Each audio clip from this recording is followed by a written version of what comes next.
Hi, I'm Lily and I'm 18 years old. Have you ever lived with your boyfriend's family? Would you be able to stay with them day and night without being able to leave? Watch the video to the end and find out how I was left without housing at the university and I had to learn to live by someone else's rules. I had just finished school and wanted to go to a prestigious university. And I was interested in a specific university in the city where my boyfriend lives. Every night, I imagined how I got the news about the successful matriculation and was going with suitcases on the train, and Eric, my boyfriend, met me at the station with flowers. But first, I had to get a recommendation to the university, and I got it. After that, I was invited to a month-long preparatory course. And this was already an application for admission because these courses greatly increase the chances of being among the government-subsidized students. There were only a few days left for gathering, and I headed out to meet my happiness. Eric, of course. Eric was living with his parents, and I was supposed to get a place in the dorm. When I arrived, I went there first. The dorm was quite nice, cozy and clean, and it was located a few steps away from the university. But I didn't have a chance to live there. The manager said that the place had to be given to a foreigner who didn't know the language at all and had nowhere to go. As if I had somewhere to go. Have you ever screwed up big time? Write it in the comments. Although, of course, Eric's family always treated me well and I could come to them at any time. But still, I was counting on the dorm, and here's such a bummer. There was nothing to do, so I asked my boyfriend to let me stay at his house for a month. Fortunately, permission was granted, and soon I was unpacking in my new room. Not the one where Eric lived. Eric and I were old enough to share a room, and both he and I wanted to, but his mom insisted that I stayed in the guest room. However, the main thing was not that, but that I had a roof over my head, and now I could fully devote myself to studying and not think about everyday problems. On the evening of my arrival, Eric's parents had a lavish dinner. I had to admit that his mother cooked just fine, and I had already decided that I would take a couple of lessons from her in the future. Either the hard road took its toll on me, or the nerves from the fact that my place in the dorm was given to another applicant, but I ate in 3 throats. At one point, I was even afraid that I would be considered a glutton. After a delicious dinner, I was so sleepy and I went out like a light. In the morning, when I went to the bathroom, I almost smashed a mug that was standing on the floor right next to my room. I thought it was weird, so I went to ask Eric. What he said shocked me. It turned out that his mother put my mug under the door, implying that I hadn't washed the dishes, and she hated mess and dirty cups and plates and all that. At first, I felt wildly awkward and then somehow even offended. Well, I just arrived, did not settle in, experienced a lot of wild stress, moved into the house of my boyfriend, and it was clear that I was in a kind of prostration from all this, and the last thing I thought about was the dishes.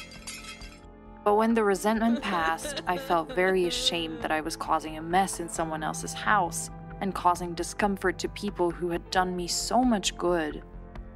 So I decided to immediately correct and clean up in the kitchen, to do spring cleaning and thereby make amends.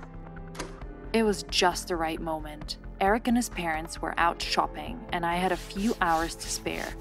Thank God I managed everything and sat waiting for the family with impatience. The door opened, and his mother was the first to go inside. I greeted her with a face like a Cheshire cat and personally called her into the kitchen to demonstrate the cleaning. But instead of praising me, She just started yelling, starting to get hysterical.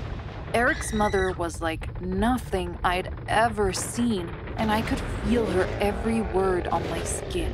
It turned out that it was not about cleanliness, but that after cleaning, all the items were not in their places. Eric came running to the screams and tried to calm his mother, but she was getting more excited than ever. I was in such a shock. In this state, I saw her for the first time and I was very much scared of it. I didn't know where to go from embarrassment, shame, and guilt. Fortunately, my study on this day lasted until the evening, and when I came home, I hoped that they had already had dinner and went to their rooms. Eric's mother cooked chicken and was waiting for me. At dinner, she pretended that nothing had happened, but the air was bursting with tension. Eric tried to smooth things over with some stupid jokes, but it only made things worse. And then, suddenly, his mother said that she would make a list for me personally of what was forbidden to do in this house. All this while Eric's younger brothers giggled. Have you ever been in a situation where to be swallowed by the ground would be the best solution? Tell us how it happened. I needed to let it out, or I would have exploded right there. In tears, I called my mother and told her everything. About the room that was separate from Eric, about the cup under the door, and about screams after spring cleaning when I was working hard for several hours, but there was another problem. From all these worryings, I began to have academic troubles. I couldn't concentrate on my subjects. Lectures went in one ear, out the other. My mother listened and was surprised, supported me, said that I needed to abstract from everything and throw myself into study. I had just hung up when I heard Eric's mom scream outside the door. She asked me to leave immediately. She had brazenly eavesdropped on the conversation, and now she was going to set all the dogs on me. She shouted that she would not allow me to say such things about her, and that I was a nobody, and that I owe them, and all because they gave me a roof over my head and fed me for free. The whole family came running to the screams, and Eric tried to stand up for me, but then it came to him, and then his mom said, "It's either me or her." How could I let Eric make that choice? What for? I went and packed my own things. I was so sad and heavy at heart. On the one hand, I felt a sense of shame. On the other hand, although I knew that I was also guilty, but I did not think that I deserved to be treated like this. Was I so guilty that she could humiliate me like this in front of everyone?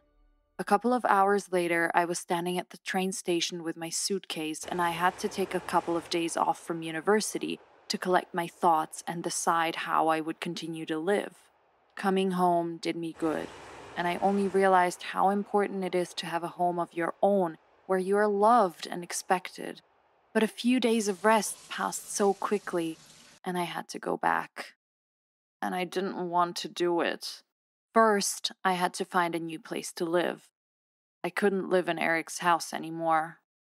Second, Eric himself never gave any news about himself, and I began to think the worst. Did he leave me? His mother must have whipped him, and now he didn't want to talk to me anymore. And if so, why would I ever go back to that city and go to university? While I was thinking about all this, the doorbell rang. Eric was standing in the doorway.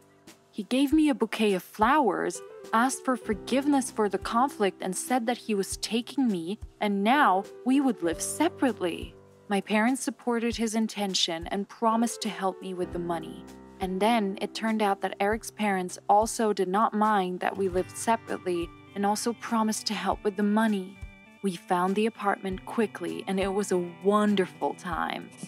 I studied, then came home. We cooked dinner together, chatted until night, and so on for days on end. And then, all of a sudden, Eric's mother appeared on our doorstep. She asked for forgiveness for what had happened and promised to come to visit. Such a load from my soul fell, you would know. I still need to establish a dialogue with her in case she becomes my mother-in-law in the future. Did you like the story? Give it a like and subscribe to the channel. And if you click on the bell icon, you won't miss new episodes. I wish you to achieve your goals and find an approach to each person.